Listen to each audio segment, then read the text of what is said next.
Cheers and welcome to Bitter Reality Brewing. Yes, this is where we're going to start brewing 1 gallon batches, and I'm going to tell you what you need. Who's the video for? What do you need? All those things. Yes, where do I get it? First of all, you might have all this stuff.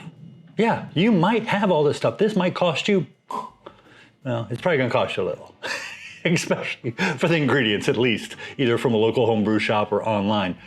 But yes, if you have 2 pots and a colander, you can brew beer. That's right, 2 pots and a colander.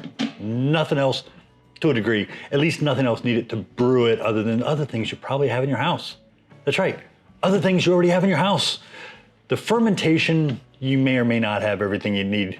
And I could tell you how you can do it with what you might have in your house, and we will. So let's jump right into this. But we're gonna cover brewing first. Then we're gonna cover fermentation. And we're gonna have different levels of fermentation, where it's cheap, but you gotta buy a lot of little things possibly, or where it's a little more expensive and you buy almost nothing, or kind of expensive and you buy nothing other than that one item. So let's jump right into this. First of all, yes, you can brew great all grain beer with 2 pots and a colander. I promise you, I've done it many, many, many times. So if you have a friend that uses the 1 gallon, and that's right, this is a whole new series. All we're doing is 1 gallons, and we're doing it really easy, super easy. You never have had to brew beer, you've brewed beer and it's been a while, you just say, it's just me or me and one other person, and we just want to do 1 gallon batches because it's just fun. We just want to experiment a little. This video is going to be perfect. This is just going to go over what you need. That's it. And the different ways you can do fermentation. The next video, we'll be doing a triple. That's right, a Belgian triple. And oh yeah. And then we'll do a taste test. And then we'll do a bunch more 1 gallons. So we're gonna have lots of fun. But this is called a brew in a bag. You don't need it. If you have it or want it, great. There's 2 issues. One, it's one more thing to clean. Number 2, you can get clumps in here a little easier, and it's a little harder to get the clumps out. So, I've used many years using brew in bags, and they go from 1 gallon to scale up about as big as you can get. But yeah, you don't need it. And don't go get your mom or sister's pantyhose. You don't need those either, okay? Don't need it, okay? Just saying. What you will need is 2 pots or 2 kettles and a colander. Those are the 2 primary ingredients or items, not ingredients, but equipment you're gonna need. So, this is a 12 quart, almost 12 liter. What is it, 0.94 liter to 1 quart? So yeah, something like that. But yeah, 12 quart. I actually recommend getting 2 16 quart or 20 quart if you can. That extra space is just better, but you can get away with it in a 12 quart. The key is you gotta watch your boil a little bit closer, a little more potential for boilovers. So we're gonna set this aside. Oh, and by the way, guess where I got that one and this one? And this one's 16. They have these weird rings like this. Harbor Freight. Yeah, Harbor Freight. Like stupid cheap. And I've gotten them years ago and they haven't rusted up. I thought they were gonna be total crap. They do just fine. No weird off flavors, no weird metal flaking. It's just inexpensive stainless. So yeah, you can get these pots and pans really, really cheap if you don't already have them. Yeah, and you can do soup. You can do all kinds of other things in them. It's not like, hey, I'm only using this for brewing beer. You can use them in the kitchen. It doesn't matter. Okay, I use them for all kinds of things. So I have 2. Yeah, 2 16. I think this one's almost 20. But 2 approximately 16 quart pots. That's it. Okay. And I know a bunch of you out there watching this video right now is like, I already have those. I'm good. Yeah. And they come in different shapes and sizes. So I have another one that's like really wide and not as deep and, whatever. It all works. You will need a lid for one, okay? If you don't have a lid, maybe you have another lid that fits. I have some lids that fit multiple pots and pans. So you will need a lid, and that's just to kind of keep the heat in during what we call the mash. I know you're going, what's a mash if you're new to brewing? That's okay. We'll discuss it. It's not a big deal. It's kind of where you get the water, you get it to a certain temperature, you put the mash in, or grains, which becomes a mash, looks kind of like mashy, you know what I'm saying? Kind of like oatmeal mash. And you let it sit at a certain temperature. And it sits there for a while and helps pull out all the lovely carbs and sugars that you're going to boil. Yeah. Now, colander. Most people own something like this. and it works just fine. Make sure it fits in your pot and it doesn't do like that, you know what I'm saying? So it's gotta be the right size for the pot so it can sit on top.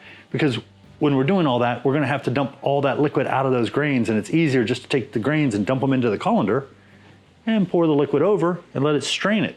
And don't worry, if you get some come through the big holes, you just repeat the same process until all the grains are caught in this. This becomes a filter. That's it.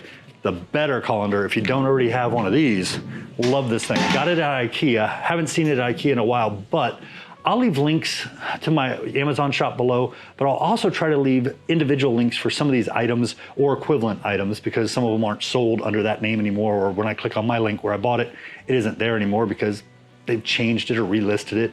But this comes in different shapes and sizes, so you can get them bigger and a little skinnier, a little wider. But this colander, I love it. The holes are very fine. Yeah, it's stainless. I set this down. This thing's awesome if you're doing noodles at home, because you set it over the sink and you can hold it from a distance instead of both sides, and you pour that steam and it doesn't burn you. Yeah, that's why I use it. But yeah, I've done some Brewing bags. Brewing colander is what we should be calling them. Brewing colander, because I didn't use the Brewing bag. I used the Brewing colander, and it works. It's simple. If you already have it, it costs you, that's right, $0. You already have it. Why buy it again? So, and I've done this video before, but I was getting over COVID and couldn't stop coughing. You might hear the lightning and thunder behind us. It is what it is. It's Florida. It does this a lot. What else do you need? Nothing. I'm just kidding. If you have a burner in your house, you have a stove. Oh, hey, you don't need a burner, then you have a stove and it has burners on top. Now, if for some reason your spouse or significant other doesn't like the smell of beer, so let's say you're a guy and your wife's like, I can't stand the smell of beer, yeah, you might need one of these other items I'm gonna show you, because my wife's like that. Now, ladies, if you're brewing beer and your husband doesn't like it, just go over and smack him, okay? It's all good. He should be getting over that. So there's two kinds, okay? And I'm gonna tell you my pros and cons, because I really like the one that has some issues. Now, I didn't spend that much. It was relatively inexpensive. But yeah, it's an induction burner. The two big benefits of this thing is that it heats up really stupid fast and it cools down fast, which makes it safe. I love that. The problem, and it might be because of the price I paid for this thing, I don't have a lot of granular control over it, and only certain pots and pans work on it. All the ones I hate or dislike basically don't have a problem. The ones I love, the pans are my go-tos and pots, hate this thing. So yeah, you got some issues. It's all good, not a big deal. So there is an alternative that works with all pots and pans. Yeah, it's electric. Yeah, mine's got some stains from a boil over, not a big deal, but it's electric. It takes a lot longer to heat up. It takes a lot longer to cool down. It's not as safe because of the cool down thing, but I have very good granular control. I can control it and get it up a little more until I get it where I want. Now, when you're doing a mash and you're letting it sit for a while at 60 to 90 minutes at a certain temp, I do recommend turning it off or turning it way down, because if you still get a little heat and that heat comes in bursts, you're gonna have to stir a little bit more often. You're gonna allow it to steam. It's kind of like the oven. You open the oven too much, it takes longer to cook because you keep letting the heat out. Let's stop doing that. Other items you probably already have, and if you don't, or you want to spend some money just because you like to go shopping, okay, you like to go shopping, you can buy these. I did it one time. You know, mash paddle, big spoon, but you probably already have this, a spoon, a big metal soup spoon. Now, this one's got some nice holes, which makes it even easier for stirring, because I'm just trying to mush things up and stir it up a little bit. But if it doesn't have holes, it's not a big deal, okay? Yeah, a nice stainless steel spoon. I'm sorry, I use it a billion times more than I ever use these anymore. These were kind of a little bit of a waste of money. I won't say a total. I use them from time to time. But that, yeah. Other things you're gonna need. Okay, you don't need a grain mill. Why? Because if you have a home brew shop either close, or maybe it's in a distance and you take a weekend vacation to go hit the brew shop and do some other things, or you order it online, just ask for your grains to be crushed or pre-crushed. You can do a brew in a bag crush. It's a double crush, it's not a problem. Because with the colander, if it comes through it, you just take it, move it over to the other pot, drain it again, it'll catch it. You go slow, easy, not a big deal. You don't need the bag. You can use it in a colander, okay? But I'd still recommend a scale. They're cheap. You may already have one. If you have a good one, it can do ounces and pounds. You should be fine. If you have a gram scale, it's even better. If you're gonna get into hoppy beers and you're gonna keep it at 1 gallon, you're probably gonna want a gram scale. I think this thing's like $12 tops, maybe 11 something. This is my second one. The other one I had for like 6 years, it finally died. So I bought 2 of these, so if one dies, I have a backup. This thing's probably going on 8 or 9 years. I mean, yeah, they last. And I haven't changed the batteries that often. I do change the batteries once in a blue moon, but it's rare. Item I do recommend, and you probably have it again. That's right, you probably have it. Little wooden stir spoons. What I use them for is not so much stirring things up, you can, but you see I have little marks on here? Yeah, what I do is I take the pot, I make sure I measure it precisely using a measuring cup. Do recommend a measuring cup, preferably Pyrex, because it can tolerate the heat. You don't always need heat, but you know, just in case. I make sure I have it exactly 1 gallon. I put this in it, I bring it back up, put a Sharpie mark. Now I know where 1 gallon is. So when I finish, I know if I've had too much of a boil off, not enough of a boil off. That's gonna be important, because if we're trying to make 1 gallon and you brew and you boil off too much, you're gonna have to adjust the water level, bring it back up so it balances. If you didn't boil off enough, your beer is going to be a little thinner, maybe not quite as high in sugar, which means you're not gonna get the ABV you were looking for. There are some fixes to that, but at the same time, you don't wanna pour 1.25 gallons into a gallon fermenter. You're gonna have some problems. So that's why I like to measure and verify what I have. And it's easy to kind of check this, because when it's still hot, you're gonna have expansion. Well, I put it down, it goes over just a tad. I know that once it cools down, it'll be right on the number. So I'm good. Yeah, okay. Oh, hey, when you're done, you're boiling your beer, you're gonna need to cool it down. How do you do that? You shouldn't need anything. Just take that pot, put it in a sink, put some ice water around it, use a spoon or something to get that ice water moving, use another spoon inside the wort, get that moving so it just kind of releases all that heat, cools everything down. If you're one of those unfortunate people that either has a very small sink or your sink is very shallow and you can't really get everything cooled down, that's okay. You have 2 other alternatives. You can go to your tub, it's a lot of space, or you can also use something like a big heavy duty Rubbermaid. Just make sure you let that temp come down a little bit before you put it in there, but make sure when you go to put it in there, you put some ice water in there. You can put something on the bottom to catch it so that way it's not sitting directly on the plastic at over 130 degrees or whatever it is by the time you put it in there. I do recommend using cold water bottles, cold packs, things that you can reuse. That's gonna save you from emptying out the ice and your other person in the house going, where the hell did all the ice go? Yeah, reusability, it's very helpful. Okay, I'm trying to think, is there anything else? Oh, yeah. Now, you're not gonna need this so much during anything that you boil, okay? So when you're brewing beer, let me go through the basic steps. You're gonna take your grain, you're gonna heat up your water, you're gonna bring your water up to a certain temp, they call it a strike temp. So if you're going for like say 152, you might want 155 to 156, so that when you add it, it cools back down. That's your call. I'm okay within a few degrees. If it cools down a little, I crank the heat up a little, get it back up, keep stirring. Once I get my heat within a degree or so, I kill it. It usually is gonna spike up a degree, comes back down, I'm good, I cover it, let it sit. Not a big deal. So if you're done with your mash and you pour it over the colander, and from the colander you pour it into the pot and you end up with just the liquid and you boil it, you're good. Anything that's been boiled has been technically sanitized to a degree. Sterilized requires a little bit more, but it's sanitized, okay? And should be close to sterile. Anything that touches that cooled wort after that fact has to be sanitized. That's right, sanitized. Sterilization, you can go read about it, it's a lot harder. Sanitized, which means you need a cleaner. So you're gonna put this stuff, you say, okay, I've got all this stuff, I'm good to go. And no, don't worry about a pH meter, don't worry about a hydrometer. If you do go get one, look at Brewing America on Amazon, great products, has a temperature probe, things like that. You will need a temp probe, you will, and you probably already have one. You can go buy a fancy Bink, it's only gonna give you surface temp. Do you have a good meat probe? Yeah, you heard me, a good quality meat probe temp. These are cheap, very cheap. This one is very accurate. I use this all the time for my steaks, and I'm checking my mash. That's right, it gives me the temps. It's great. So I know what the temperature of my wort is, which wort, again, is just all those lovely carbohydrates, AKA future sugars, mixed into water that's been strained out of the grains. Yeah, okay? So those are things you're gonna need to brew the beer, not ferment, brew the beer, okay?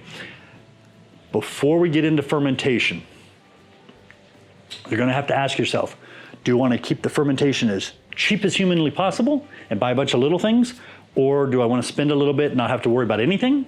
Or do I wanna spend significantly more and get all the bells and whistles and still not have to worry about anything? Okay, that's where we're going with this. So before I jump into the easier ways of fermenting things without headaches and without problems and without hassle, yeah, without hassle, that's right, you heard me, no frustrations, no hassles for 1 gallons, okay? I'm going to explain how you can do it on the super cheap, okay? Right there. 1 gallon jug with a 6.5-inch rubber bung and a little bubbler, okay? And they come in different shapes and sizes, the bubblers. This is a little 3-piece, but you're probably gonna have to buy this. This isn't something most people have in their house. If you're really going cheap, you can use a balloon and poke a tiny pinhole in it. The balloon will let air out that tiny pinhole over time. Not a big deal. It'll probably sit up here and kind of inflate a little bit.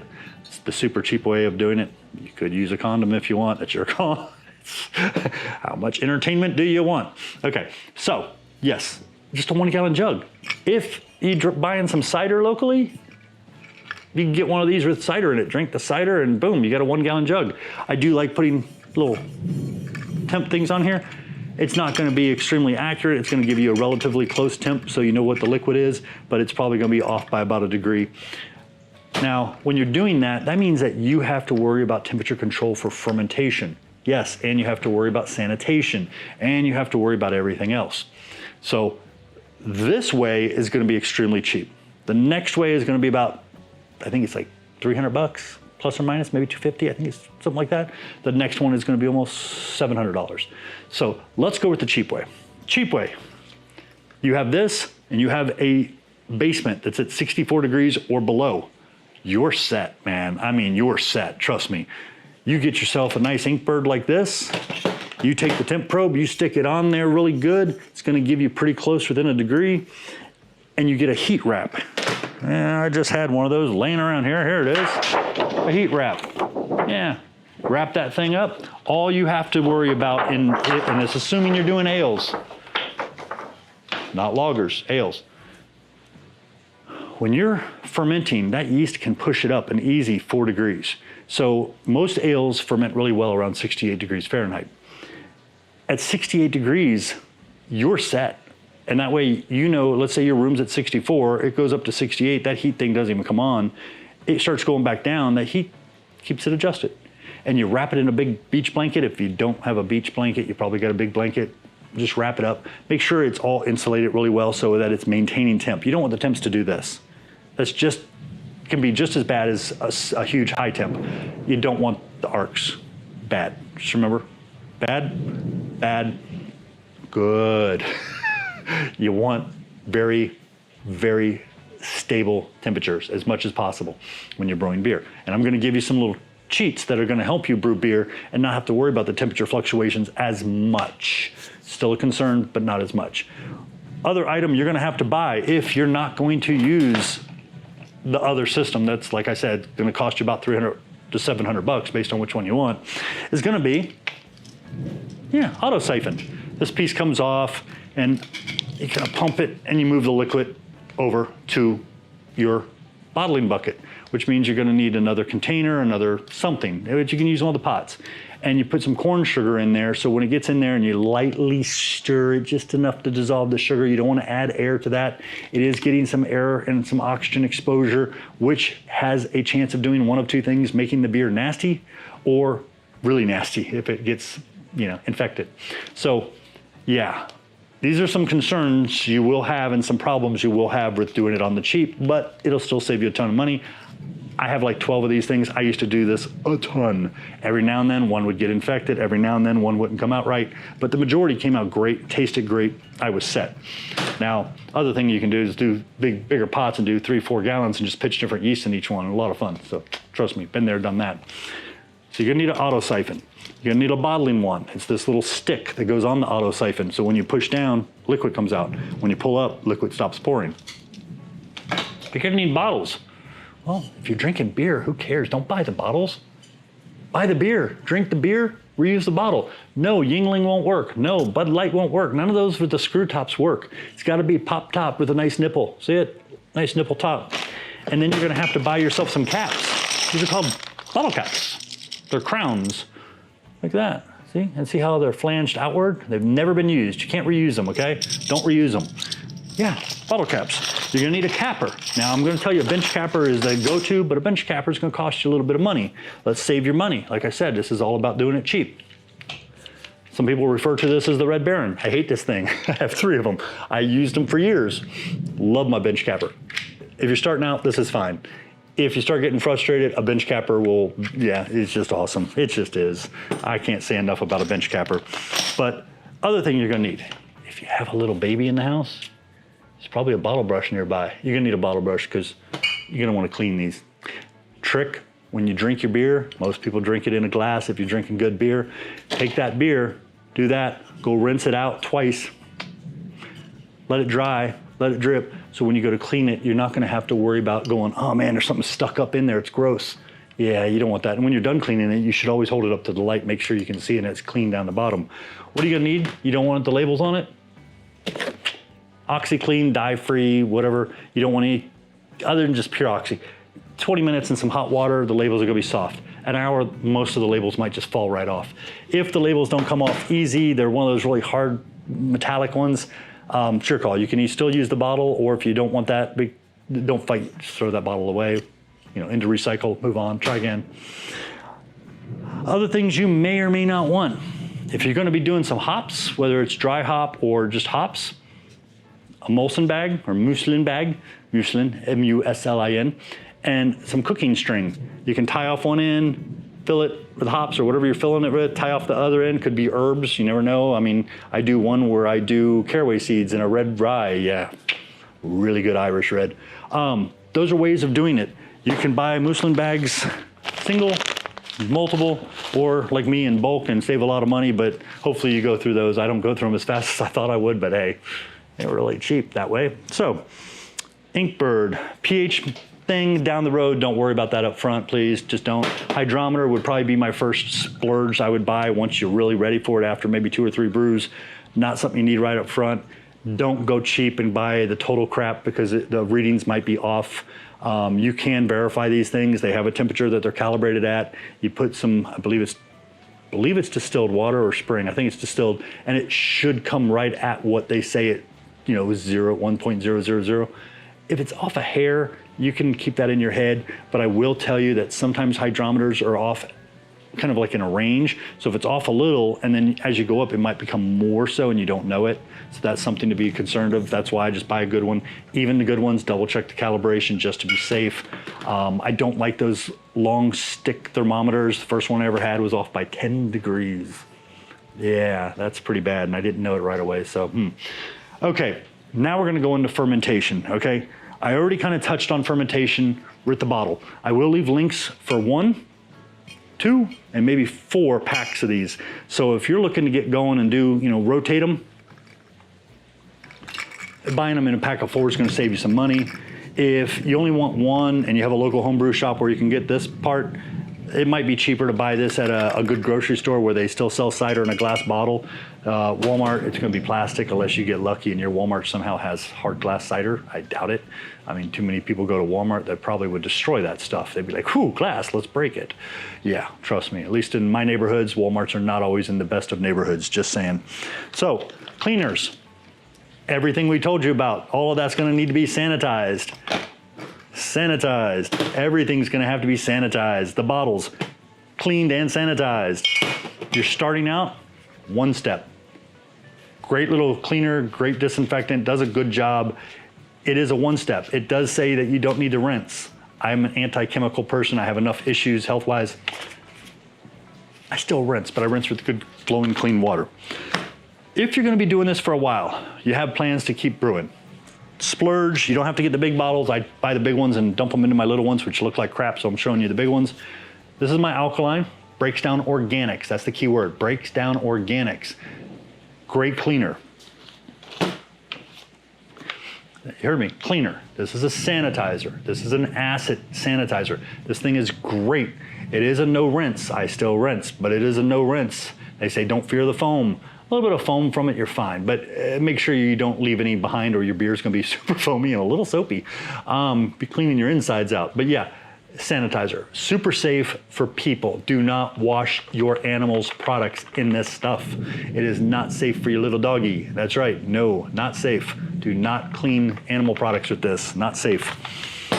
I believe we have covered everything other than if you're measuring small things, a spoon is great, not required at all. Let's go into the fermentation and let's go into the different scales that you can do for fermentation to make your life either a little hard or super easy. First with this, you're like, well, I don't have a basement, I live in Florida. Well, you're like me, you're screwed. You can use a water bath and, you know, put like an aquarium heater in there and, you know, ice packs in another bath and have a pump based on, you know, 1 or 2 of these ink birds and, you know, trying to keep your temperature just perfect. It can be a pain in the butt. I'm telling you, I built a giant fermenter and it still was always off by a degree or 2. And I had a scale, which means as I got closer to the chilling, I knew where it was. I had a heater on the other side. And as I got closer, it got warmer. So I had a grade of temperatures within that fermentation chamber. And I don't think everybody here is looking to go build a giant fermentation chamber like I did. So that's something to be aware of. Fermentation temperatures can be a pain in the butt. Now, I know some of you are thinking, my bedroom closet is 68 degrees all the time. Okay, you put this in there, it will get to 68 degrees if that's the temperature. But when the yeast takes off, it's going to push it up at least about 3 to 4 degrees minimum. And when it starts doing that, you have a high potential chance of getting off flavors based on the yeast. So, based on the yeast is the key word here.